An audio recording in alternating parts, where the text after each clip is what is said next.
আমাদের দাবি মানতে হবে, নাইলে সংগ্রাম, নাইলে সংগ্রাম, নাইলে প্রতিবাদ, নাইলে প্রতিবাদ। এই আন্দোলন কোনো জাতি বিরোধী বা জাতিগত আন্দোলন নয়। আমাদের নিজের দাবি আদায়ের জন্য আমরা আন্দোলন করতে বাধ্য হয়েছি।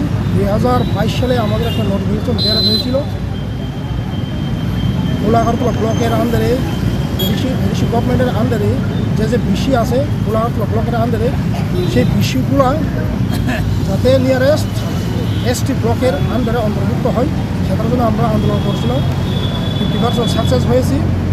আমরা নোটিফিকেশন পেয়েছি কিন্তু এখনও ইমপ্লিমেন্ট হয়নি। সেই ইমপ্লিমেন্ট করার জন্য আজকে আমরা আন্দোলন করতে বাধ্য হয়েছি।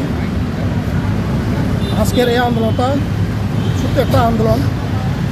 আজকের যদি সাকসেস হয় তাহলে তো ঠিক আছে, আজকে যদি সাকসেস না হয় তাহলে আমরা আগামী দিনে আরও বৃহত্তর আন্দোলন করতে বাধ্য হব।